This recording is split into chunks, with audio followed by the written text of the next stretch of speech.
Welcome back to Dead Good Book Reviews and to another review video here on the channel. Today we are talking about Freya Marske's Last Binding trilogy. Book 3 is finally out, I have read it, and I'm excited to tell you my thoughts on the series as a whole. Some quick disclaimers before we start. I received review copies of all 3 books in this trilogy, I think. Book 1 I might have bought for myself, at least this copy I bought for myself.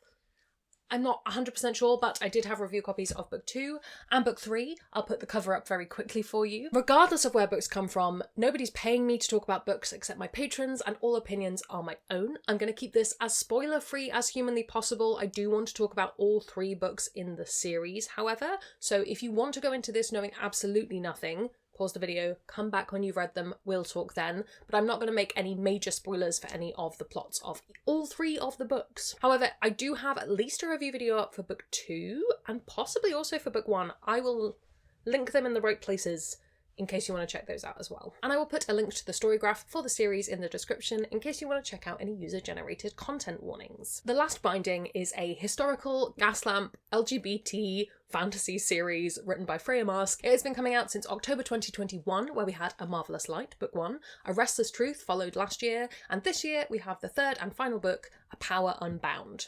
At least it's the final book as far as I'm aware. It's a trilogy. Freya Marske is an Australia-based author, and the only other thing on her website that I picked up on was that she figure skates for fun, and I thought that was nice to include. In this trilogy, we have 3 books that are all tied together and part of the same overall narrative, but they follow 3 different couples, 3 different sets of people. They are consequential, you do need to read them in order, but if you don't get on with a particular pairing in a book, you will encounter them later, but they won't be the main focus of the books. In book 1, we very much have a sort of grumpy, reluctant to become friends to lovers kind of story going on. It is 2 men. In book 2, we have a sapphic story. It's 2 women, and that one is set on a boat. And book 3 is 2 men. Again, very different dynamic to the first book, dealing much more with a class difference. It's 3 separate romance stories. I would say they all share an element of grumpy to lovers going on in there, but I think if we were to get more into very specific romance tropes, they would be different. I will also say all 3 are mysteries of sorts. They aren't strict murder mysteries. Book 2 is the most murder mystery of all 3, but they are all trying to solve questions that are going on. One of the main reasons people talk about these books is that they are spicy. I don't think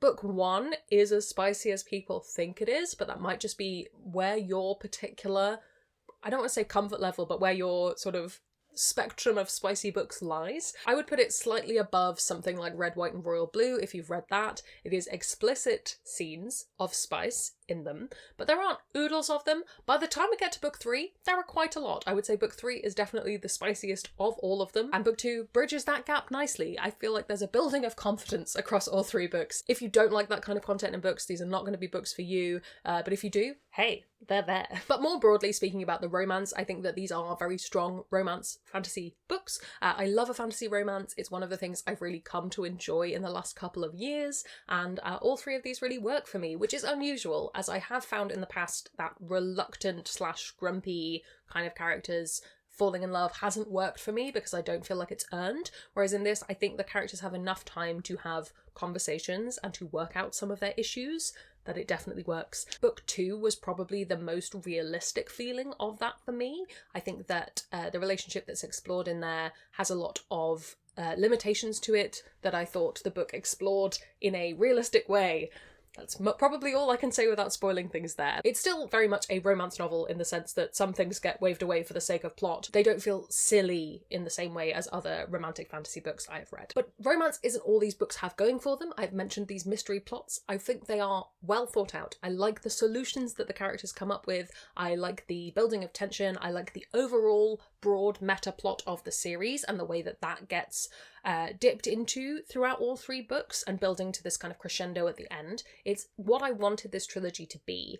When I first read book 1 and then book 2, I felt quite a big disconnect between them. And reading all 3 together now, you get much more of a sense of continuity between them. I think book 3 really completes the trilogy in a way that a 3rd book should. One of the other things in terms of mystery plot that works really well is the red herrings. I've not read a mystery series that handles red herrings quite so so well as these in a while. I just think that the way that the plot is structured is really enjoyable. It keeps you very engaged, and some of the twists and turns as well are genuinely surprising. Book 3 in particular, if we're talking about having now finished book 3, had some reveals that genuinely surprised me.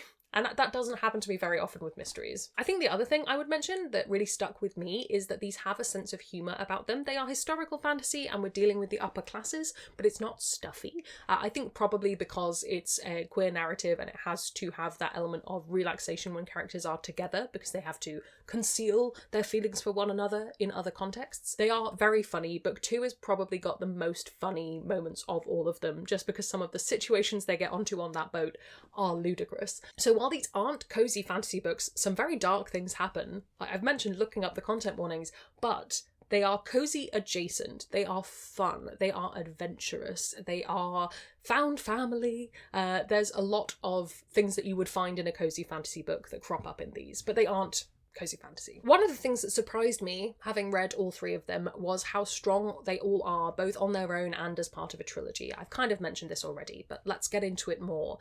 Book 1 is very, very strong on its own. Book 2 is very strong on its own. Book 3, I haven't read it in isolation yet to know for sure, but I feel like it would be. I think probably book 3 the least because it's got to tie off the threads, but they are all strong books. Very rarely in a series do I find myself not getting bored in at least one of the books, and I think because we shift focus, because these are 3 distinct stories following 3 distinct relationships, it has that ability to feel fresh and to feel like you're meeting new characters, where other trilogies you would get stuck in something, especially when something's romance focused, because there is that element of, we wrapped up their relationship at the end of book 1, I don't want to have them fall apart again just for the sake of plot. So having 3 separate individual stories works really well for that. And my last thing to mention before we move into cons or reasons you might not enjoy these, book 3 made me cry a lot. I was having an emotional time with a lot of the new releases I've read lately, and book 3 really hit me in the emotions towards the end. I wasn't expecting it, because as I say, these have a lot of humour to them, and, you know, there's a lot going on, but it definitely got me, and I wasn't anticipating it. And I enjoyed that fact. It was a cathartic cry, but I thought I'd mention it, as it's something I tend to bring up when books make me cry. A lot of books make me cry, though. Maybe I'm just getting older. One thing I will say to that, though, moving into the reasons you might not enjoy this, particularly book 3 I'm going to talk about now, is it was something of an emotional rollercoaster, in that I was still in tears from the events of a previous chapter, and then I was in a spicy scene, and I kind of felt like I didn't have the time to recover. Not necessarily a criticism of the book, because I feel like it was intentional. I feel like this was the author deliberately showing you how the characters were going through a similar ricochet of emotion, but it was very unusual, and I found myself having to slow down and kind of take a pause at the end of chapters, which isn't something I normally have to do. However, I do think it made sense. Just be prepared to have to shift your focus in a moment. I think some people market these books as being like, ooh, such spicy fantasy. Like I said, there are spicy scenes. I wouldn't say they are spicy fantasy in the same way as other books that get thrown about are, but I'm not the best expert to speak on that, so I'll let you make your judgments for yourself. If you read book 1, you'll get a sense of the tone. It gets slightly more intense towards the end. And lastly, obviously, romance is super subjective, so I can't say for sure this is a romantic fantasy that every single person will love, because so much of it comes down to what tropes you enjoy, what characters you enjoy, whether you like reading these particular kinds of pairings. I would say giving book 1 a go, seeing if you like that, and going from there, you'll get a sense of the kind of angst and romantic feeling that does follow on in books 2 and 3. Other things you might want to read, some comparisons. Olivia Atwater's Regency Fairy Tales is a series that I bring up a lot, but it's similarly historical fantasy romance. That's much more romance focused in a very, I don't want to say traditional sense, but you get what I mean. But they are wonderful, and the 3rd book of that is Sapphic. TJ Klune is an author who gets brought up a lot in conjunction with these, partly because their books were coming out at about the same time and being marketed by the same people, which always comes in handy. I would say these are most similar to his Wolfsong books in terms of the level of spice to them, but they are less angsty than Wolfsong. But to be honest, that's not hard, because Wolfsong is so angsty. And if you're more in the mood for a sci-fi, can I recommend Winter's Orbit? It is a fantastic relationship story that I think has a lot of similar tone in terms of characters healing and finding one another after bad past relationships. Overall, Having now read all three, being at the conclusion of the trilogy, do I think these are worth reading? 100% yes. I really enjoyed them. The reading experience overall was very positive. I had a great time. I will be buying a copy of book 3. I just didn't want to delay this video any more than it already was. I think they're books that I'm going to come back to time and time again. I really enjoyed them. I'm looking forward to more from Freya Marske in the future.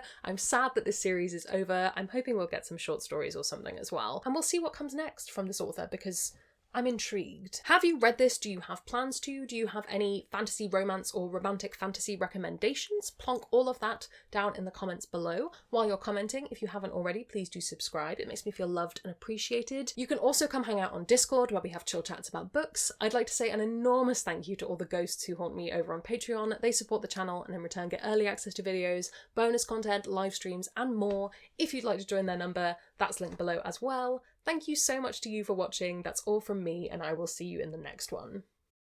It's gonna be some bloopers now. Just gonna check those messages. This might be a long one. Sorry, editing Judith.